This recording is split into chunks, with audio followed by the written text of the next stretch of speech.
आइए जानते हैं बिहार की हर छोटी बड़ी खबर सिर्फ 20 मिनट में। लेकिन उससे पहले आप हमें कमेंट में जरूर बताइए कि ये वीडियो आप बिहार के किस जिले और किस गांव से देख रहे हैं। मुख्यमंत्री ग्रामीण आवास योजना के लिए 10 करोड़ जारी, गरीबों को मिलेगा पक्का मकान। बिहार सरकार ने वित्तीय वर्ष 2026 से 27 के लिए मुख्यमंत्री ग्रामीण आवास योजना के तहत 10 करोड़ रुपए की राशि जारी कर दी है। ग्रामीण विकास मंत्री श्रवण कुमार ने कहा कि इस योजना का उद्देश्य है कि राज्य का कोई भी पात्र ग्रामीण परिवार बेघर न रहे। योजना के तहत पात्र लाभार्थियों को 1,20,000 रुपए की सहायता राशि दी जाएगी, जो 3 किश्तों में जारी होगी। इससे अधूरे या जर्जर मकानों का निर्माण पूरा कराया जा सकेगा। खास बात यह है कि प्रधानमंत्री आवास योजना ग्रामीण से वंचित परिवारों को भी इस योजना का लाभ मिलेगा। प्रतीक्षा सूची से बाहर परिवारों को भी शामिल किया जाएगा। सरकार का दावा है कि इस फैसले से बड़ी संख्या में गरीब परिवारों को राहत मिलेगी और ग्रामीण क्षेत्रों में आवास सुविधा मजबूत होगी। बिहार को भीषण गर्मी से मिलेगी राहत। अगले 2 दिन आंधी तूफान और बारिश का अलर्ट। मौसम विभाग ने बिहार में अगले 2 दिनों के लिए आंधी तूफान और बारिश का अलर्ट जारी किया है। 50 से 70 किलोमीटर प्रति घंटे की रफ्तार से तेज हवाएं चल सकती हैं। पूर्णिया, मुजफ्फरपुर और भागलपुर में गरज चमक के साथ बारिश की संभावना है। पिछले 24 घंटों में मधुबनी के झंझारपुर में 9 सेंटीमीटर और लखनऊ में 7 सेंटीमीटर बारिश दर्ज की गई। 22 से 24 मई तक हीटवेव का असर रहेगा, जबकि 25 मई को मौसम अधिक आक्रामक हो सकता है। उस दिन 50 से 60 किलोमीटर प्रति घंटे की रफ्तार से आंधी और 70 किलोमीटर तक के झोंके चल सकते हैं। साथ ही हल्की से मध्यम बारिश भी होगी। मौसम विभाग ने कहा कि 22 से 28 मई तक बिहार में गरज चमक, बिजली और तेज हवाओं के साथ छिटपुट से मध्यम वर्षा होने की संभावना है। इससे भीषण गर्मी से राहत मिलेगी, लेकिन लोगों को सतर्क रहने की जरूरत है। पाकिस्तान के लिए जासूसी कर रहा मुजफ्फरपुर का मुस्तफा गिरफ्तार। एटीएस की बड़ी कार्रवाई। मुजफ्फरपुर से एक बड़ी सुरक्षा कार्रवाई सामने आई है। बिहार पुलिस के आतंकवाद निरोधक दस्ते एटीएस ने गुप्त सूचना के आधार पर मोहम्मद मुस्तफा को गिरफ्तार किया है। आरोप है कि वह पाकिस्तान के लिए जासूसी कर रहा था। जांच एजेंसियों ने बताया कि आरोपी देश के संवेदनशील स्थानों के फोटो और वीडियो विदेशी हैंडलर्स को भेजता था। एन्क्रिप्टेड मैसेजिंग ऐप्स के जरिए उसका संपर्क पाकिस्तानी नेटवर्क से था। सूत्रों के अनुसार वह शहजाद भट्टी नामक हथियार तस्कर गिरोह और राणा हुनैन नामक सहयोगी से भी जुड़ा था। गिरफ्तारी के बाद उसके मोबाइल से कई डिजिटल साक्ष्य मिले हैं। डिलीट किए गए चैट और बैकअप में संदिग्ध गतिविधियों के संकेत मिले हैं। एटीएस अब उसके यात्रा इतिहास, कॉल डिटेल और वित्तीय लेन देन की गहन जांच कर रही है। जीविका दीदियों को इसी महीने मिलेंगे 20,000 रुपए। सरकार ने किया बड़ा ऐलान। मुख्यमंत्री महिला रोजगार योजना के तहत लाखों जीविका दीदियों को राहत भरी खबर मिली है। ग्रामीण विकास मंत्री श्रवण कुमार ने बताया कि इसी महीने लाभार्थियों के खातों में 20,000 रुपए भेजे जाएंगे। योजना के तहत महिलाओं को कुल 2 लाख रुपए 5 किश्तों में दिए जाएंगे। पहले चरण में 10,000 रुपए दिए गए थे, अब दूसरे चरण की राशि जारी हो रही है। इसके बाद तीसरी किस्त में 40,000, चौथी में 60,000 और अंतिम किस्त में 80,000 रुपए दिए जाएंगे। मंत्री ने कहा कि शहरी क्षेत्र की करीब 18 लाख महिलाओं ने भी आवेदन किया है। जिनके आवेदन सही पाए गए हैं, उन्हें इसी महीने 10,000 रुपए की पहली सहायता राशि मिलेगी। सरकार का कहना है कि इस योजना का उद्देश्य महिलाओं को आत्मनिर्भर और आर्थिक रूप से मजबूत बनाना है। तेजस्वी यादव के बयान पर संतोष सुमन का तीखा तंज। बोले, अपराधियों की कोई जात ही नहीं होती। बिहार में लगातार हो रहे पुलिस एनकाउंटर को लेकर सियासत तेज हो गई है। नेता प्रतिपक्ष तेजस्वी यादव ने आरोप लगाया कि अपराधियों का एनकाउंटर जाति देखकर किया जा रहा है। इस बयान पर सत्ता पक्ष ने पलटवार किया। मुख्यमंत्री सम्राट चौधरी ने जवाब दिया और अब हिंदुस्तानी अवाम मोर्चा के राष्ट्रीय अध्यक्ष व मंत्री संतोष कुमार सुमन ने भी तीखा हमला बोला। उन्होंने कहा कि अपराधियों की कोई जाति नहीं होती, उनका परिचय सिर्फ अपराधी होना है। उन्होंने तंज कसते हुए कहा कि अगर तेजस्वी चाहें तो मुख्यमंत्री से आग्रह कर देंगे कि अपराधियों की भी जातिगत जनगणना करा दी जाए, ताकि एनकाउंटर से पहले पुलिस उनका जाति प्रमाण पत्र जांच ले।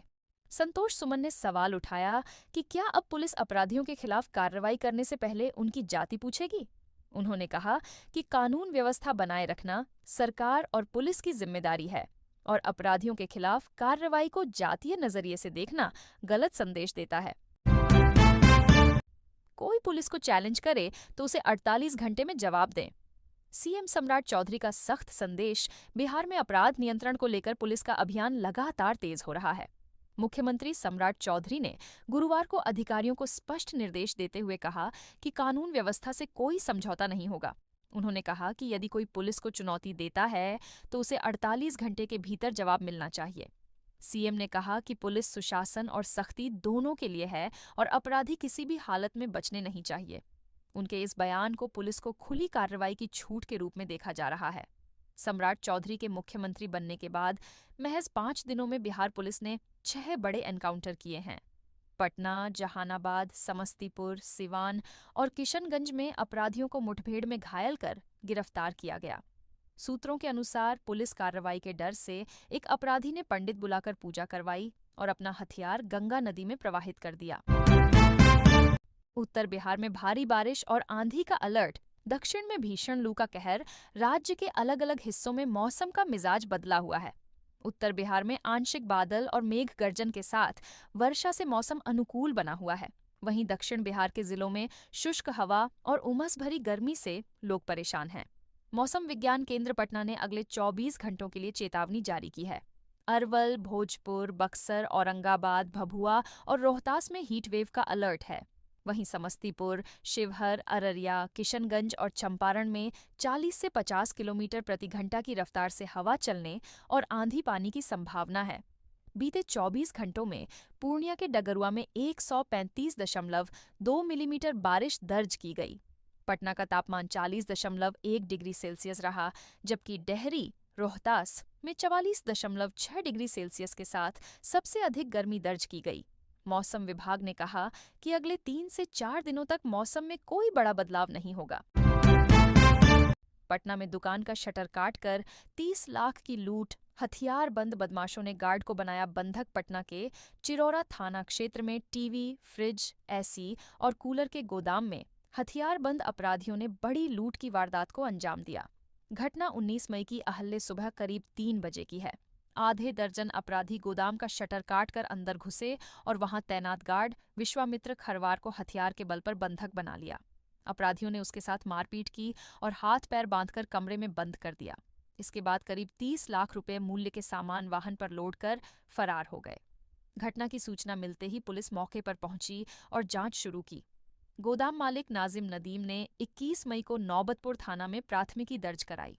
पुलिस ने कहा कि यह सुनियोजित लूट है और अपराधियों की पहचान के लिए सीसीटीवी फुटेज खंगाले जा रहे हैं। बिहार पुलिस का तस्कर सिपाही गिरफ्तार। वर्दी पहनकर खुद चलाता था। करोड़ों का ड्रग्स सिंडिकेट। पटना पुलिस की विशेष टीम ने झारखंड के रांची से उस सिपाही को गिरफ्तार कर लिया है जो वर्दी की आड़ में करोड़ों का ड्रग्स सिंडिकेट चला रहा था। आरोपी आशिकेश क्रांतिकारक उर्फ अनीश मूल रूप से नवादा का रहने वाला है। मार्च में आलमगंज और रामकृष्ण नगर से 25 करोड़ रुपए के स्मैक की बरामदगी हुई थी, जिसमें उसका नाम सामने आया था। पुलिस ने 2 ठिकानों से 1.661 किलो स्मैक और 19.5 किलो कच्चा माल बरामद किया था, जिससे 38 किलो स्मैक तैयार किया जाना था। जांच में उसके नाम के चेक मिले, जिससे खुलासा हुआ कि वह खाकी की आड़ में अंतर्राज्यीय नेटवर्क चला रहा था। गिरफ्तारी के बाद उसे न्यायिक हिरासत में भेज दिया गया है। पुलिस ने बताया कि वह खुद वर्दी पहनकर तस्करों के साथ गाड़ी में चलता था ताकि जांच से बच सके। यूपी से कच्चा माल मंगाया जाता था और जेल में बंद कुख्यात अपराधी दादा के इशारे पर कारोबार चलता था। ऐसा स्कूल बनाएंगे जहां अफसर नेता करेंगे पैरवी। सीएम सम्राट चौधरी का ऐलान। मुख्यमंत्री सम्राट चौधरी ने पुलिस मुख्यालय सभागार में आयोजित कार्यक्रम में कहा कि बिहार की समृद्धि का रास्ता सुशासन से होकर गुजरता है। उन्होंने पुलिस बल से आग्रह किया कि अपराधियों को चुनौती देने वालों को 48 घंटे में जवाब दें। कार्यक्रम में 61 दिवंगत पुलिसकर्मियों के आश्रितों को 37 करोड़ 50 लाख रुपए की बीमा राशि का चेक दिया गया। सीएम ने कहा कि बिहार अब सड़क, बिजली और पानी से ऊपर उठ चुका है। अब उद्योग धंधों की गति तेज करनी है। उन्होंने लक्ष्य रखा कि 20 नवंबर तक 5 लाख करोड़ रुपए का निवेश कराया जाएगा। तेजस्वी यादव के बयान पर उन्होंने कहा कि पुलिस जाति पूछकर गोली नहीं चलाती। अपराधी किसी भी हालत में नहीं बचने चाहिए। साथ ही उन्होंने घोषणा की कि सभी 534 प्रखंडों में मॉडल स्कूल बनाए जाएंगे, ऐसे कि अफसर और मंत्री अपने बच्चों को पढ़ाने के लिए पैरवी करें। अपराधियों की जाति पर सियासत तेज, मांझी ने राजद से पूछा। जेलों में एक ही जाति के 40% बंदी क्यों? अपराधियों की जाति को लेकर चल रही बहस के बीच केंद्रीय मंत्री जीतन राम मांझी ने राजद पर सवाल उठाए हैं। उन्होंने सोशल मीडिया पर लिखा कि अपराधियों की कोई जाति नहीं होती, लेकिन कुछ सवालों के जवाब जरूरी हैं। मांझी ने कहा कि बिहार की जेलों में एक ही जाति के करीब 40% बंदी क्यों हैं? उन्होंने दलितों को मिली पर्चे वाली जमीनों पर कब्जे का मुद्दा उठाया और दावा किया कि बड़ी संख्या में एक ही जाति के लोगों ने अवैध कब्जा किया है। उन्होंने अनुसूचित जाति जनजाति अत्याचार निवारण कानून के तहत दर्ज मामलों में भी एक जाति विशेष का नाम अधिक आने की बात कही। कब्रिस्तान की जमीनों पर कब्जे और दंगों से जुड़े मामलों का भी उल्लेख किया। मांझी ने कहा कि दलित समाज किसी से डरने वाला नहीं है और हर मुद्दे पर अपनी आवाज उठाएगा। उनके इस बयान के बाद बिहार की राजनीति में गर्मी और बढ़ गई है। अब सबकी नजर राजद और अन्य दलों की प्रतिक्रिया पर है। 5 जून तक हल्के वाहनों के लिए खुल जाएगा विक्रमशिला ब्रिज। मंत्री ने दी जानकारी। भागलपुर नवगछिया विक्रमशिला गंगा सेतु का 34 मीटर का स्लैब 4 मई की रात ध्वस्त होकर नदी में समा गया था। इसके बाद सेतु पर आवागमन बंद है। अब राज्य सरकार और बॉर्डर रोड ऑर्गेनाइजेशन युद्ध स्तर पर काम कर रहे हैं। पथ निर्माण मंत्री इंजीनियर शैलेंद्र ने निरीक्षण के बाद कहा कि हल्के वाहनों के लिए सेतु 5 जून तक खोल दिया जाएगा। उन्होंने बताया कि ध्वस्त हिस्से पर देश का पहला हैगिंग स्लैश बेली ब्रिज बनाया जा रहा है, जो अंतिम चरण में है। इसके अलावा 2 और जगहों पर भी बेली ब्रिज बनाने की तैयारी है। बीआरओ की टीम ने महज एक दिन में 170 फीट हिस्से में लोहे की चादर बिछा दी। काम की तेजी और मंत्री के आश्वासन से आमजनों को उम्मीद है कि उत्तर और दक्षिण बिहार को जोड़ने वाली इस लाइफलाइन पर जल्द ही आवाजाही सामान्य हो जाएगी। सीएम सम्राट का खौफ, शातिर कैलाश ने क्राइम से कर ली तौबा, गंगा में कट्टा कारतूस बहा कर ली। शपथ। भागलपुर जिले के अजगैवीनाथ धाम क्षेत्र से एक अनोखा मामला सामने आया है। फतेहपुर गांव का शातिर अपराधी कैलाश मंडल, जो हत्या, लूट और रंगदारी जैसे मामलों में कई बार जेल जा चुका है, ने अपराध की दुनिया छोड़ने का संकल्प लिया। वह हाल ही में जमानत पर बाहर आया था। पुलिस की लगातार दबिश और एनकाउंटर अभियान से डरा हुआ कैलाश गंगा किनारे पंडित के साथ पूजा पाठ करता दिखा। उसने मां गंगा और देवी देवताओं को साक्षी मानकर कट्टा और कारतूस गंगा में फेंक दिए। इस घटना का वीडियो उसने सोशल मीडिया पर साझा किया, जो तेजी से वायरल हो गया। इलाके में चर्चा है कि पुलिस की सख्ती और लगातार हो रही कार्रवाई से अपराधियों में खौफ बढ़ा है और कुछ अपराधी अपराध का रास्ता छोड़ने की सोच रहे हैं। पार्सल में बुक बाइक भी नहीं छोड़ रहे चोर। मुजफ्फरपुर जंक्शन पर दिनदहाड़े चोरी करते धराया। मुजफ्फरपुर जंक्शन पर शुक्रवार को दिनदहाड़े चोरी की कोशिश का मामला सामने आया। पार्सल कार्यालय में आगरा भेजने के लिए पैक की गई बाइक को एक युवक चोरी करने लगा। पैकिंग कर रहे मजदूर ने उसकी हरकत देख ली और सवाल किया। युवक घबरा गया और भागने की कोशिश करने लगा, लेकिन मजदूरों और लोगों ने उसे पकड़ लिया। उसकी पहचान मीनापुर थाना क्षेत्र निवासी के रूप में हुई। रेल पुलिस ने बताया कि आरोपी 5 दिन पहले ही जेल से छूटा था। अब उसके आपराधिक रिकॉर्ड और किसी गिरोह से जुड़ाव की जांच की जा रही है। इस घटना के बाद जंक्शन की सुरक्षा व्यवस्था पर सवाल उठे हैं। यात्रियों और कारोबारियों ने सीसीटीवी निगरानी मजबूत करने और संदिग्धों पर कड़ी नजर रखने की मांग की है। मुजफ्फरपुर में गैस की किल्लत पर भड़का गुस्सा। उपभोक्ताओं ने खाली सिलेंडर रख पटना हाईवे किया जाम। मिडिल ईस्ट में युद्ध की स्थिति के कारण घरेलू गैस सिलेंडर की आपूर्ति प्रभावित हो रही है। प्रशासन पर्याप्त स्टॉक होने का दावा कर रहा है, लेकिन हकीकत यह है कि उपभोक्ता सिलेंडर के लिए एजेंसियों के चक्कर काट रहे हैं और लंबी कतारों में खड़े होने के बावजूद उन्हें गैस नहीं मिल रही। शुक्रवार को आक्रोशित उपभोक्ता खाली सिलेंडर लेकर सड़क पर बैठ गए और मुजफ्फरपुर पटना हाईवे जाम कर दिया। जमकर नारेबाजी और हंगामा हुआ। पुलिस ने समझाने की कोशिश की, लेकिन लोग नहीं माने। बाद में वरीय अधिकारी मौके पर पहुंचे और एजेंसी संचालक से बातचीत कर आपूर्ति का आश्वासन दिया। तब जाकर जाम समाप्त हुआ। उपभोक्ताओं ने बताया कि 20 दिन पहले नंबर लगाए थे, डीएसी नंबर भी आ चुका है, फिर भी सिलेंडर नहीं मिल रहा।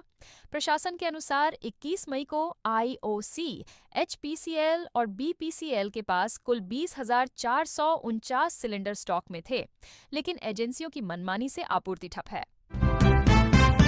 होम डिलीवरी का आदेश भी कुछ दिनों बाद ठंडे बस्ते में चला गया। गर्मी में तंदूर और सर्दी में फ्रीजर बन जाता है गया। क्यों है यह जिला खास बिहार का गया जिला इन दिनों भीषण गर्मी से झुलस रहा है। 18 मई को यहाँ तापमान 44.6 डिग्री सेल्सियस तक पहुंच गया। विशेषज्ञों का कहना है कि गया की भौगोलिक संरचना इसे हीट ट्रैप बना देती है। गया कॉलेज के प्रोफेसर रामकृष्ण प्रसाद यादव बताते हैं कि शहर चारों तरफ से पहाड़ियों से घिरा है। यह वृत्ताकार संरचना गर्म हवा को बाहर निकलने नहीं देती, जिससे शहर का मध्य भाग ज्यादा गर्म हो जाता है। फल्गु नदी में पानी की जगह बालू होने से तापमान और बढ़ जाता है, क्योंकि बालू गर्मी को तेजी से अवशोषित कर वातावरण में छोड़ती है। पेड़ों की कटाई ने भी प्राकृतिक संतुलन बिगाड़ा है। कभी पहाड़ियों पर घने जंगल थे, लेकिन अब बड़े पैमाने पर पेड़ खत्म हो गए हैं। यही वजह है कि गया में गर्मी अधिक तीखी महसूस होती है और सर्दियों में ठंड भी ज्यादा पड़ती है।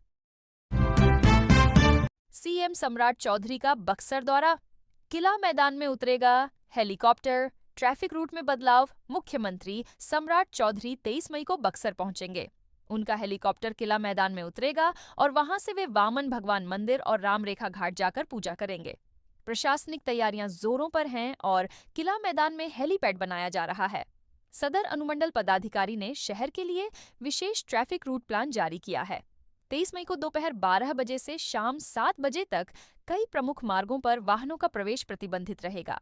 ITI मोड़, सेंट्रल जेल मोड़, नाथ बाबा पुल, थाना चौक और रामरेखा घाट समेत कई जगहों पर यातायात व्यवस्था बदली जाएगी।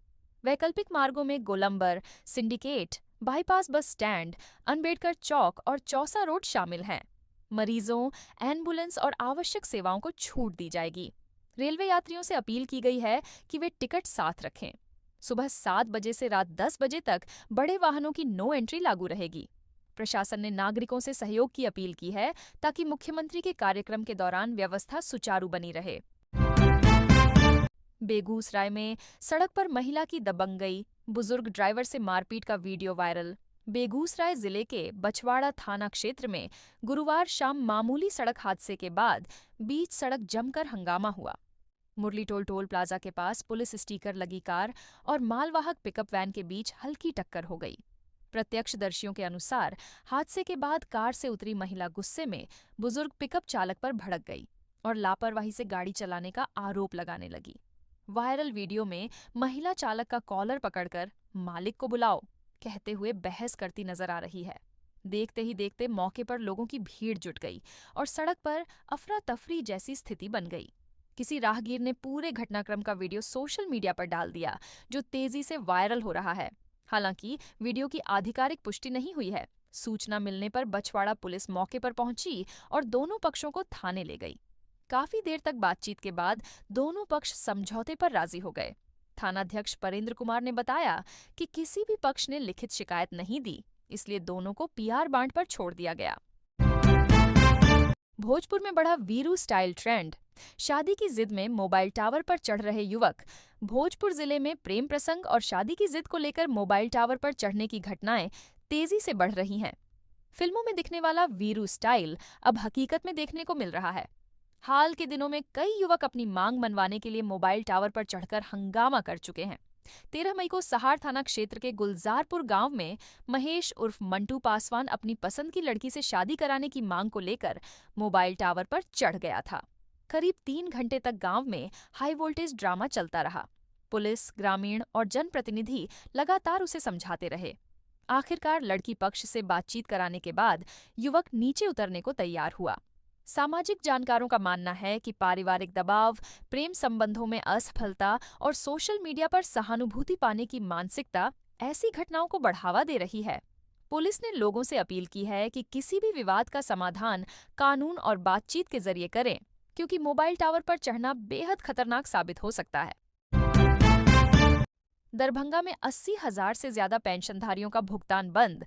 जीवन प्रमाणीकरण जरूरी दरभंगा जिले में सामाजिक सुरक्षा पेंशन योजना के तहत 80,286 लाभुकों का पेंशन भुगतान रोक दिया गया है। वजह यह है कि इन लोगों ने अब तक जीवन प्रमाणीकरण नहीं कराया है। जिला सामाजिक सुरक्षा कोषांग की रिपोर्ट के अनुसार जिले में कुल 4,52,406 पेंशनधारी हैं, जिनमें करीब 22% लाभुकों का सत्यापन लंबित है। डीएम कौशल कुमार ने सभी बीडीओ को निर्देश दिया है कि 30 मई तक पंचायत स्तर पर विशेष शिविर लगाकर लंबित मामलों का निपटारा करें। प्रशासन का कहना है कि मृत पेंशनधारियों की पहचान और रिकॉर्ड अपडेट करने के लिए यह अभियान चलाया जा रहा है। सामाजिक सुरक्षा कोषांग के सहायक निदेशक शशि कुमार ने बताया कि जीवन प्रमाणीकरण नहीं कराने पर पेंशन भुगतान आगे भी बंद रहेगा। उन्होंने कहा कि कॉमन सर्विस सेंटर और वसुधा केंद्रों पर यह प्रक्रिया पूरी तरह मुफ्त की जा रही है। दरभंगा में आंधी बारिश का कहर, कई गांवों में बिजली ठप और दर्जनों घर क्षतिग्रस्त। दरभंगा जिले में गुरुवार दोपहर आई तेज आंधी और हल्की बारिश ने भारी तबाही मचा दी। उमस भरी गर्मी से लोगों को राहत तो मिली, लेकिन कुछ ही मिनटों में कई गांवों में हालात बिगड़ गए। कुशेश्वर स्थान, पूर्वी प्रखंड के केवटगामा, सुगराइन, धोबलिया और लक्ष्मीनिया समेत कई पंचायतों में तेज हवा के कारण 3 दर्जन से अधिक फूस, खपरैल, एस्बेस्टस और प्लास्टिक के घरों के छप्पर उड़ गए। प्रभावित परिवार खुले आसमान के नीचे रहने को मजबूर हो गए हैं। आंधी के दौरान कई जगह पेड़ गिर गए, जिससे सड़क मार्ग बाधित हो गया। वहीं आधा दर्जन स्थानों पर 11,000 वोल्ट के बिजली पोल और तार क्षतिग्रस्त हो जाने से पूरे पूर्वी प्रखंड की बिजली आपूर्ति ठप हो गई। बिजली नहीं रहने से नल जल योजना और घरों में लगे मोटर पंप भी बंद हो गए, जिससे पानी की समस्या गहरा गई। कई घरों की छतों पर रखी पानी की टंकियां तेज हवा में गिरकर टूट गईं। जानकारी के अनुसार केवटगामा गांव में बद्री राय, मोहम्मद हुसैनी, फुलेश्वर यादव, बाल किशोर यादव, बबलू राय, कैलाश मुखिया समेत कई परिवारों के घरों को नुकसान पहुंचा है। इसके अलावा मोबाइल टावर झुकने की भी सूचना मिली है। हालांकि राहत की बात यह रही कि इस प्राकृतिक आपदा में किसी के हताहत होने की खबर नहीं है। पंचायत मुखिया छेदी राय ने प्रशासन से प्रभावित परिवारों को तत्काल पॉलीथीन शीट और राहत सामग्री उपलब्ध कराने की मांग की है। शोले ड्रामा में नया मोड़, टावर पर चढ़ी प्रेमिका गिरफ्तार। गोपालगंज जिले के मांझागढ़ थाना क्षेत्र में मोबाइल टावर पर चढ़कर हाई वोल्टेज ड्रामा करने वाली युवती को पुलिस ने गिरफ्तार कर जेल भेज दिया है। युवती पर प्रेमी पक्ष से 20 लाख रुपए रंगदारी मांगने का आरोप लगाया गया है। जानकारी के अनुसार नई बाजार निवासी अमरजीत कुमार और युवती के बीच करीब 5 साल से प्रेम संबंध था। युवती लगातार शादी का दबाव बना रही थी। विवाद बढ़ने पर उसने पहले प्रेमी और उसके परिवार के खिलाफ प्राथमिकी दर्ज कराई थी। मंगलवार को युवती जन टोली गांव स्थित करीब 120 फीट ऊंचे मोबाइल टावर पर चढ़ गई, जिसके बाद इलाके में अफरा तफरी मच गई। करीब 10 घंटे तक चले ड्रामे के दौरान पुलिस, स्थानीय लोग और प्रशासनिक अधिकारी उसे नीचे उतारने की कोशिश करते रहे। काफी समझाने बुझाने के बाद युवती को सुरक्षित नीचे उतारा गया। इसके बाद प्रेमी के पिता दिनेश प्रसाद ने युवती के खिलाफ प्राथमिकी दर्ज कराई। आरोप है कि युवती शादी के नाम पर 20 लाख रुपए मांग रही थी। इसी मामले में टावर की जमीन के मालिक करुणानिधि सिंह ने भी युवती के खिलाफ शिकायत दर्ज कराई है। उनका आरोप है कि युवती टावर को नुकसान पहुंचाने की नीयत से ऊपर चढ़ी थी, जिससे नेटवर्क सेवा बाधित हो सकती थी और लाखों रुपए का नुकसान हो सकता था। पुलिस पूरे मामले की जांच कर रही है।